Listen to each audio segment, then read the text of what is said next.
බිලියන 342ක් වෙන් කරලා තිබෙනවා මාර්ග සංවර්ධනයට. කඩවත මීරිගම අධිවේගී මාර්ග සංවර්ධන කටයුතු දැනටමත් ආරම්භ කර ඇති අතර 2026 වසර සඳහා රුපියල් මිලියන 66150ක් ඒ වෙනුවෙන් වෙන් කරලා තිබෙනවා. රුපියල් බිලියන 161ක් තමයි ආරම්භක ඇස්සෙමින්තුව. මේ රටට කරලා තියෙන අපරාධ මේවා. ඒ නිසා මොකක්ද උනේ? බිලියන 161කින් අවසන් කරන්න තිබුණු ව්‍යාපෘතිය බිලියන 233 දක්වා ඉහළ යනවා. මේ අපරාධය මතක තබා ගන්න. මධ්‍යම අධිවේගී මාර්ගයේ පොතුවැර සිට ගලගෙදර දක්වා වන තෙවන අධියරී පොතුවැර සිට රඹුක්කන දක්වා කොටස ඉදිකිරීම 2027 වර්ෂයේ මුල් කාර්යය අවසන් කිරීමට සැලසුම් කර තිබෙනවා. ඒ සඳහා රුපියල් මිලියන 10500ක් වෙන් කර තිබෙනවා. තවද එම අධියරී රඹුක්කන ගලගෙදර කොටස අලුත් කොටස රඹුක්කන ගලගෙදර කොටස ඉදිකිරීම කටයුතු රාජ්‍ය මූල්‍ය අවකාශ කෙරෙහි අවධානය යොමු කරමින් දේශීය අරමුදල් යටතේ ආරම්භ කිරීමට යෝජනා කරනවා.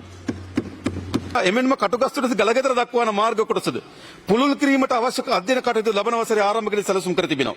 දැන් මධ්‍යම අධිවේගී මාර්ගය අවසන් වෙනකොට අපි ගලගෙදර නුවර ඒ කොටසත් අපි අවසන් කරලා තියෙනවා. කුරුණෑගල දඹුල්ල යෝජිත අධිවේගී මාර්ගය සඳහා ඉඩම් අත්පත් කර ගැනීම කටයුතු මේ වන විට සිදු කරමින් පවතිනවා. ඒ ඉඩම් අත්පත් කර ගැනීමේ කටයුතු අවසන් කිරීම සඳහා රුපියල් මිලියන 1000ක් වෙන් කිරීමට අපේක්ෂා කරනවා.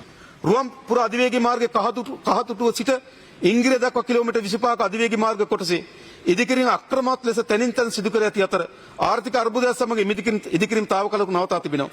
කහතුඩුව සිට ඉංගිරිය දක්වා දැනට පවතින ප්‍රවේශය වැඩි දියුණු කිරීම පිළිබඳ තවදුරටත් සලකා බැලීමට අපේක්ෂා කරනවා.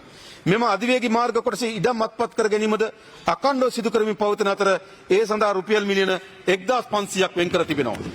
කොළඹ ගාලු මුවදුර ආසිත ලෝටස් වටරවුම් ප්‍රදේශයේ හා තදාසන්න ප්‍රදේශවල ඇතිවේයි අපේක්ෂිත රථවාහන තදබදය අවම කිරීමේ උපාය මාර්ගයක් වශයෙන් කුළුණු මත ඉදිකරන වරාය පිවිසුම් අධිවේගී මාර්ගය වරාය නගර අන්තයේ සිට සමෘද්ධිය මාර්ගය මෙරයින් ඩ්‍රයිව් දක්වා සම්බන්ධතාව ඉදිකිරීම පිළිබඳව ශක්්‍යතා අධ්‍යයනයක් සිදු කිරීමට රුපියල් මිලියන 330ක ප්‍රතිපාදනයක් වෙන් කරනවා.